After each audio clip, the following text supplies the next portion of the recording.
Vote সুষ্ঠুভাবে হচ্ছে, আমি নিজেও ভোট দিয়েছি।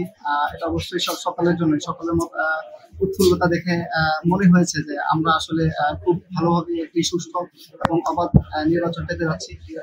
কিছু কিছু হলে আমরা শুনতে পেয়েছি যে কিছু অপ্রীতিকর ঘটনা ঘটেছে, আশা করি সেগুলো সব সমস্যার সমাধান হয়ে যাবে। আপনি কি নির্বাচন করছেন কি? আমি কোনো পদে নির্বাচন করছি না, আমি একজন সাধারণ ভোটার। নিরাপত্তা বিষয়গুলো বা এই বিষয় নিয়ে কোনো সংকোচ বা শঙ্কা আপনার মনে হচ্ছে যে নির্বাচন কমিশন?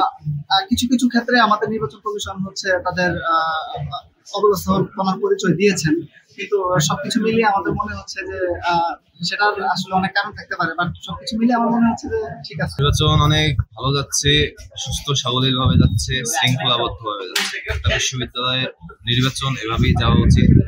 আমরা প্রিভিয়াসলি দেখেছি ঢাকা বিশ্ববিদ্যালয়ে খুব শান্তিপূর্ণভাবে নির্বাচন হয়েছে, তার থেকেও ভালোভাবে জাহাঙ্গীরনগর বিশ্ববিদ্যালয় হচ্ছে, কোনো কারচুপি হচ্ছে না, ভালোভাবে নির্বাচন হচ্ছে। আশা করি নিরাপত্তা বিষয়ে আপনার কোনো শঙ্কা বা সংকোচ মনে হচ্ছে? নিরাপত্তার বিষয়ে ভালোই এখানে জোরদার করা হয়েছে। অনেক পুলিশ বাহিনী আছে, এখানে আনসার আছে, তারপর সেনাবাহিনী ওয়েস্টার্ন পজিশনে আছে।